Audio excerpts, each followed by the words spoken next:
आज हम परमेश्वर के वचन से सीखेंगे कि विपत्ति के समय हमें क्या करना है। बाइबल हमें क्या सिखाती है कि अगर हमारे जीवन में विपत्ति आ जाए तो हम क्या करेंगे। देखो, जब तक हम धरती पे रहेंगे ना, मुसीबतें तो हमारे जीवन में आएंगी आएंगी।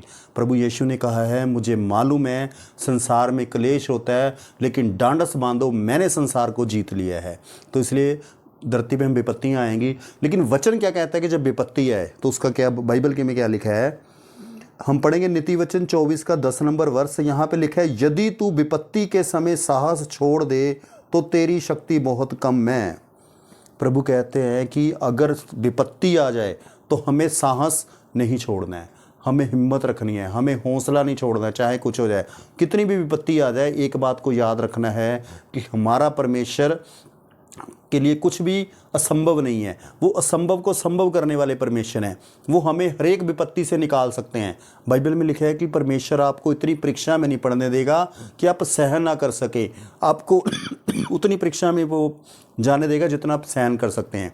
जब सहन से बाहर हो जाएगा ना, परमेश्वर आपको उस विपत्ति से निकाल लेंगे। हमें सदा ना प्रभु के ऊपर विश्वास रखना है।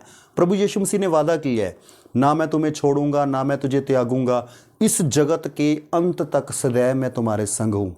जब तक इस संसार का अंत नहीं हो जाता ना, तब तक प्रभु यीशु मसीह हमारे साथ है। इन वचन को ना बार बार दोहराते रहिए और इन वचन के ऊपर ना विश्वास करना है हमें कि कितनी भी विपत्ति आ जाए, परमेश्वर हमारे साथ है। प्रभु कहते कुछ भी हो जाए, विपत्ति में हमें साहस नहीं छोड़ना। अगर हम विपत्ति में साहस छोड़े, इसका मतलब क्या है कि हमारी शक्ति बहुत कम है। तो हमें खुद को चेक करना है कि जब हमारे जीवन में विपत्ति आती है तो हम क्या परेशान हो जाते हैं, दुखी हो जाते हैं, या हम अपना ध्यान प्रभु की ओर लगाते हैं और परमेश्वर से मदद मांगते हैं। अगर कभी भी विपत्ति आए तो प्रभु से मदद मांगिए, परमेश्वर आपको उस विपत्ति में से निकालेंगे। आज के लिए इतना काफ़ी है। प्रभु आपको बहुत आशीष दे। Thank you very much.